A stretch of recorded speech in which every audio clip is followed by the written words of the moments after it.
Good morning বন্ধুরা, কেমন আছো তোমরা? আশা করছি ভালো আছো, সুস্থ আছো। চুমকি হাজরা ব্লগ চ্যানেলে তোমাদের সবাইকে স্বাগত। আর আমিও ভালো আছি। সকালবেলাতেই বিট্টু চিনি এনে দিল, চিনি শেষ হয়ে গেছিলো, চিনি এনে দিল। তো চিনিটা দেখো কত মোটা মোটা দানাগুলো, মনে হচ্ছে মিছরি ভাঙা। চা বসিয়ে দিয়েছি, একটু আদা নুনও দিয়ে দিয়েছি। তো সকালবেলাতে চা খেতে ভালোবাসি, সন্ধ্যেবেলায় না কিন্তু। আর এদিকে আগে থেকে আমার তরকারিটা করা হয়ে গেছে। কালকে সন্ধ্যেবেলায় আম বনিয়েছিলাম, খেয়েছি সবাই মিলে। আর আমগুলো তো ভালো ছিল না। এই যে আমগুলো এখন নষ্ট, ফেলে দিতে হচ্ছে। ছাগলকেও দেবো না, ছাগল আবার পেট খারাপ হয়েছে। জামা প্যান্ট মাখিয়ে দিচ্ছি সকাল সকাল, কেন কি আজকে যাব এক জায়গাতে। তো এই সার্ফ না, কালকে এনেছিলাম সানলাইট সার্ফও দিয়ে কটা মাত্র জামা মাখিয়ে রেখে দিয়েছিলাম। তো অনেকগুলো সার্ফও ছিল, দিয়ে দেখছি সার্ফের প্যাকেটটা নেই, উধাও হয়ে গেছে। কত খোঁজাখুঁজি গেলাম, পেলাম না। দিয়ে আজকে সকালবেলাতে বিট্টু আবার এনে দিল, চিনি আর সার্ফে একসঙ্গে এনে দিল। তো মাখিয়ে ভিজিয়ে রেখে দিলাম বালতিতে, এই যে পাশে নামানো রয়েছে। আর এখন আমি একটু বাসনপত্রগুলো সব ধুয়ে নিচ্ছি। একটু তাড়াতাড়ি আছি, ব্যস্তই আছি। এবছরে ভেবেছিলাম যে যাব না, স্কিপ করে যাব, কিন্তু বারবার ফোন করছে দিদি জামাইবাবু। তো সেই জন্য ওদের কথা ফেলতেও পারি না, না করতেও পারি না, তাই যেতে হবে, যাব।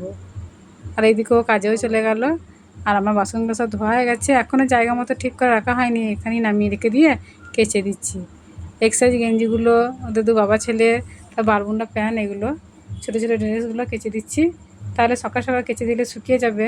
আর এখন যা রোদের জোর, শুকোতে বেশি সময় লাগবে না। জামা প্যান্টগুলো কাঁচা হয়ে গেলে পিড়েটা মুছে নেবো, ঘরের ভেতরটা একটু নাতা দিয়ে দেবো, মোটামুটি কাজ সেরে যাব। আর শাখাগুলো খাজে খাজে ময়লা জমেছে, তাই একটু ব্রাশে করে পরিষ্কার করে দিচ্ছি, বাসন মাজা সাবানে করে। তাড়াতাড়ি মারামারি করে কতক্ষণ ধরে কাজকর্ম সেরে এতক্ষণ রেডি হতে পারলাম, দিয়ে যাচ্ছি দিদির বাড়ি। প্রত্যেক বছর যাই পুজোতে, এবছর যাবো নিয়ে হয়েছিলাম। তো বারবার ফোন করছে দিদি জামাইবাবু, যেতে হচ্ছে।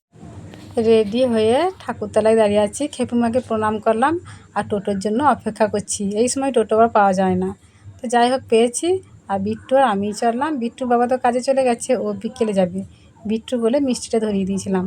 আর দিদি, এই যে চলে এসেছি আমি, দিদি আমাকে মিষ্টি জল দিচ্ছে খেতে। আর বিট্টু এসছি জামা প্যান্টটা ছেড়েই পালিয়ে গেল, কোথায় যে পালিয়ে গেল আমার বোন পটার সঙ্গে, তা দেখাতেও মিলল না।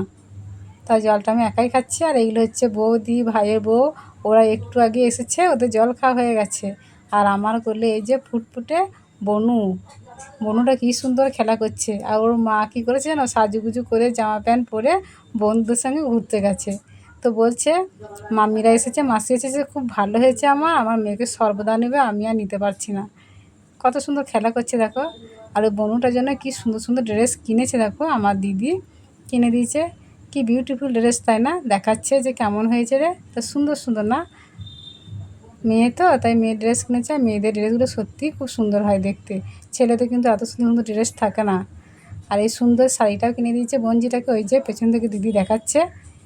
আর এই সাদা প্রিন্টটা হচ্ছে, এই জায়গাটা কুচি প্রিন্ট হবে, মানে কুচির জায়গাটা পড়বে আর কি, তাই দেখাচ্ছে। আর এই শাড়িটার নাম হচ্ছে হাকুয়া। আর শাড়ির কালারটা কি সুন্দর হয়েছে, তাই না? সবাই মিলে এতদিন পর দেখা সাক্ষাৎ হয়ে আড্ডাটা পুরো জমে ক্ষীর হয়ে গেছে। তো উঠতেই চাইছি না, এত গল্প হচ্ছে, এত গল্প হচ্ছে, গল্প আর শেষ হচ্ছে না। আর এই ব্লাউজটাও কিনে দিয়েছে। আমি শাড়িটাকে ছেড়ে এই যে দাঁড়িয়ে আছি, আর সবাই মিলে খেতে বসে গেছে। আমাকেও বলছে খাওয়ার জন্য, তো আমি বললাম আমি তো এখনই জল খেলাম, তোমরা খাও, আমি খাচ্ছি একটু পরে।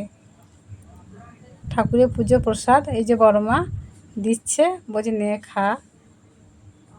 পুজো হয়ে গেছে। আর দিদি আর জামাইবাবু মিলে দুজনে মিলে রান্না করেছে, অনেক সকাল সকাল রান্না হয়ে গেছে ওদের।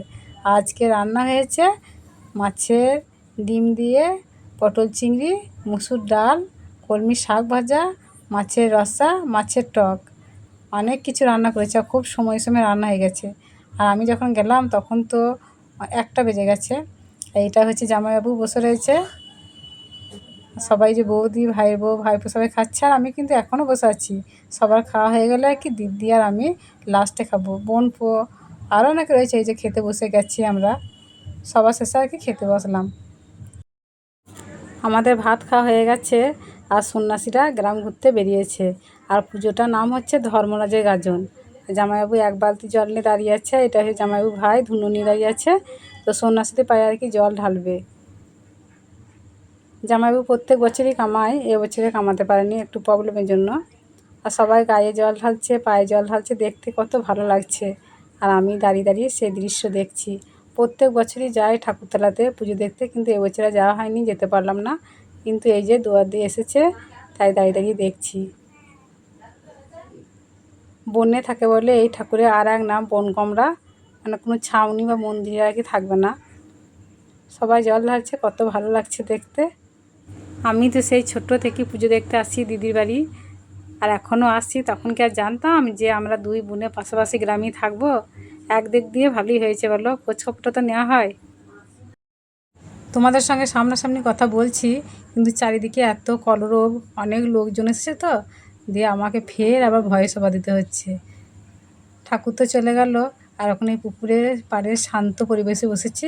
আর এত সুন্দর হাওয়া দিচ্ছে, মন প্রাণ জুড়িয়ে যাচ্ছে। গাছগুলো কত সুন্দর নড়ছে দেখো। তো মনে হচ্ছে মাদুরটা এখানেই শুয়ে পড়ি। ভাইয়ের বউ দিদিকে কি সুন্দর করে চুলের খোপা করে দিচ্ছে। দিদি বলছে এরপর থেকে আমার প্রচুর কাজ আছে, তো চুলটা যেন খুলে না যায় সেইভাবে বেঁধে দাও। তো দেখো কত সুন্দর খোপা করে দিয়েছে, আর আমরা বসে আছি। আগে কিন্তু চুলটা কেটে একটু শেভ করে নিল দিদি এই বৌদিটার কাছে, আর এখন আমি বসেছি চুল শেভ করতে। এই বৌদিটার কাছে আমি সেই ছোট থেকে চুল কাটি জানো। অনেক দিন পর আবার চুল কাটতে বসেছি এই বৌদির কাছে। আর আমার চুলটা খুব সুন্দর ছিল, ময়ূরপুচ্ছ মতন ছিল, অনেক মোটা ছিল, বড় ছিল। তাই বৌদি বলছে, আর পাশের বৌদিটা বলছে, বলছে তো চুলটা আগে কত সুন্দর ছিল। আর এখন সেই চুল উঠে উঠে একদম সরু হয়ে গেছে। এখন তো চুল আঁচড়াতে গিয়েই কান্না পায়। এগুলো সব গল্প কথা হয়ে গেছে এখন। তো বেশি কাটবো না, অল্প একটু কাটবো। এই যে বৌদি বললে অল্প একটু কাটতে। বৌদি না খুব সুন্দর চুল কাটতে পারে, ওই জন্যই তো চুল কাটি বৌদির কাছে। কত সুন্দর শেভ করে দিয়েছে দেখছো। দিদিদের গাছে অনেক আম এসেছে, আর ছোটো বড় আম গাছে অনেক আম, তো দেখতে কি ভালো লাগছে। আর আমগুলো কিন্তু সব রয়ে গেছে, কেন কি ঝড়টা পায় না, চারিদিকে আড়াল। আর এই হচ্ছে বঞ্জি, আর এটা বৌদি গাছে চুল কাটলাম। তো বঞ্জি এই তার মেয়েকে নিয়ে দাঁড়িয়ে আছে, এতক্ষণ একটু টাইম পেলো। এখনই সব বন্ধুদের সঙ্গে খেলা করছিল, ঘুরতে গেছিলো। আর এই জামাটা পরেছে কি সুন্দর জামা না, জামাটার নাম হচ্ছে সারারা। আর সবাই মিলে দাঁড়িয়ে আছে একটু ফ্রেশ ট্রেশ হয়ে, আর সুন্দর হাওয়া দিচ্ছে, চারিদিকে তো গাছপালা। সবাই ফ্রেশ হয়ে ঘুরে বেড়াচ্ছে, দাঁড়িয়ে আছে, আর আমিও একটু ফ্রেশ হবো না, তাই আমিও একটু ফ্রেশ হয়ে নিলাম। আর লুকটা তোমাদেরকে একটু দেখিয়ে দিলাম। ছাদে উঠে এলাম একটু হাওয়া খেতে, নিচে তো প্রচণ্ড হাওয়া, তবু ছাদে উঠে এলাম। আর খাসি কাটা হয়েছে, জামাইবাবুরা সব মাংস করছে, আর বড়মারা বৌদিরা সব বসে রয়েছে, ভাইয়ের বউ সব বসে গল্প গুজব করছে। আর ছাদে এসে দেখছি কতগুলো আম দেখছি অর্ধ পাকা হয়ে গেছে, আবার একটা আম দেখছি পড়েও গেছে ঝড়ে। হালকা হালকা হাওয়া দিচ্ছে, ঝড় নয়, তাতে দেখছি একটা আম পড়ে গেছে। তো আমগুলো আমি পাড়ার জন্য ব্যস্ত, চলে এসেছি একটা বালতি নিয়ে। আমি কিন্তু একা নয়, আমার সঙ্গে আমার একটা ভাইপো আছে, সেও একটা আম পারলো, কিন্তু আর লাগাল পারছে না বলে তাকে সরিয়ে দিলাম। কিন্তু আমি পারছি। আমি আম পারছি দেখে নিচে থেকে সবাই বলছে, দেখি সাবধানে পারিস যেন পড়ে যাস না।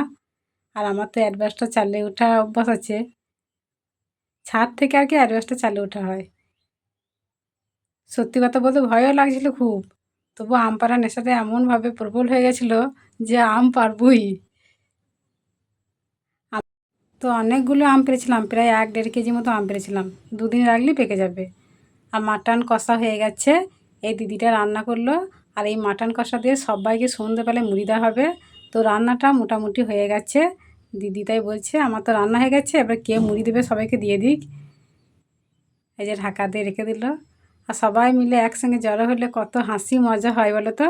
ছেলেদের সবার খাওয়া হয়ে গেছে, আর এখন আমরা মেয়েরা বসেছি খেতে। তো সবাই খাচ্ছে, আর কত রকম কথা হাসি মজা হচ্ছে। আর এটা হচ্ছে ভাইপো। তোমরা সবাই ভাবছো তাহলে আমি কই, আমিও আছি, আমাকেও মুড়িয়ে দিয়েছে। তো আমি এখন খেতে বসিনি, এই যে আমার মুড়ি বাড়া হয়ে গেছে, এবার টেনে নিচ্ছি নিজের কাছে, এবার আমি খাবো। আর আমার ভাইপোটা অনেকক্ষণ ধরে বসে বসে মাংস খাচ্ছে জানো তো। এই যে এবার আমি খাবো। উঠোনে সবাই বসে খাচ্ছে, উঠোনে খুব সুন্দর হাওয়া দিচ্ছিলো। এত সুন্দর হাওয়া দিচ্ছিলো না, এবছর পুজোটায় এত সুন্দর হাওয়া দিয়েছে, মানে একটু কষ্ট হয় নাই অন্য অন্য বছরের তুলনায়। রাত্রে সবাই ভাত খাচ্ছে, সব ছেলে মেয়ে একসঙ্গে বসে পড়েছে, উঠোনেতেই খাওয়া দাওয়া হচ্ছে। বলছি না প্রচণ্ড হাওয়া দিচ্ছে, সেই উঠোনে সব খাওয়া দাওয়া হচ্ছে। একসঙ্গে সবাই ভাত খাচ্ছে, আমরা এখন খেতে বসি নাই, খেতে বসবো একটু পরে।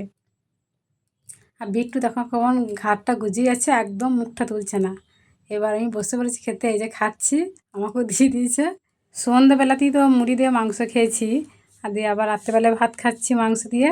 তো মানে আর ভাল লাগছে না খেতে। আর লাল লাল করে ঝোলটা কত সুন্দর রান্না করেছে দেখো, রান্নাটা হেভি হয়েছে, এত সুন্দর রান্নাটা হয়েছে না। আর জামাইবাবু দই দিচ্ছে, মানে দইয়ের ডিপার্টমেন্টও আছে আর কি, সবাইকে দেওয়া হয়ে গেছে, তো আমাকেও দিচ্ছে, বাটিতে দিয়ে দিচ্ছে। তো মানে থালাটা তো আর কি মাংস ঝোলে আলুতে ভর্তি হয়ে গেছে, মাংসতে ভাতে, তো কোথায় দেবে সেজন্য বাটিতে দিচ্ছে, সবাইকে বাটিতেই দিল। তো অনেকটা দিয়ে দিয়েছে, তাই আমি বললাম থাক আর দিতে হবে না। আমরা এবছরে অনেকজন মিলে গেছি দিদির বাড়ি, প্রায় 20-22টা লোক হবে। তো এক এক করে বসছে খাচ্ছে। তো দিদির খুব খাটাখাটনি হচ্ছে এবছরে, প্রচুর খাটাখাটনি হচ্ছে। আর আমি এবছর তো গিয়ে ফ্রাই মেরেছি, অত কাজ করি নাই, করেছি অল্প স্বল্প করেছি। তো ভাত খাওয়া হয়ে গেছে, আর সবশেষে খাবো দই। আর এই দই খেয়ে রাতে নৈশ ভোজন যেন পরিপূর্ণ হলো, খুব ভালো লাগে দই খেতে।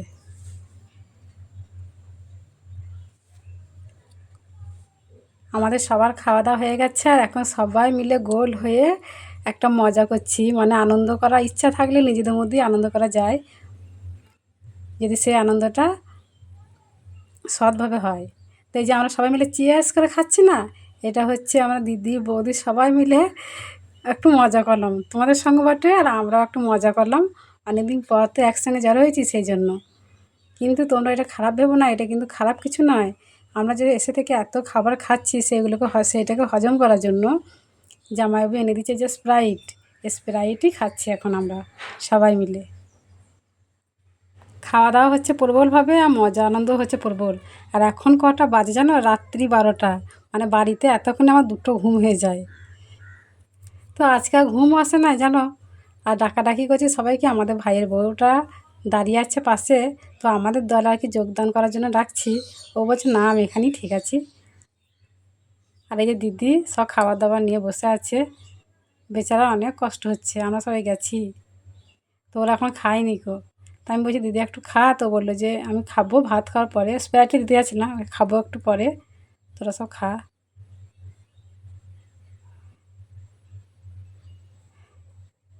তো এই সব শেষে কর্তাগিন্নি খেতে বসেছে। তো বন্ধুরা আজকের ভিডিওটা এই পর্যন্তই, দেখা হচ্ছে আগামী পর্বে। সবাই সুস্থ থাকো, ভালো থাকো, গুড নাইট।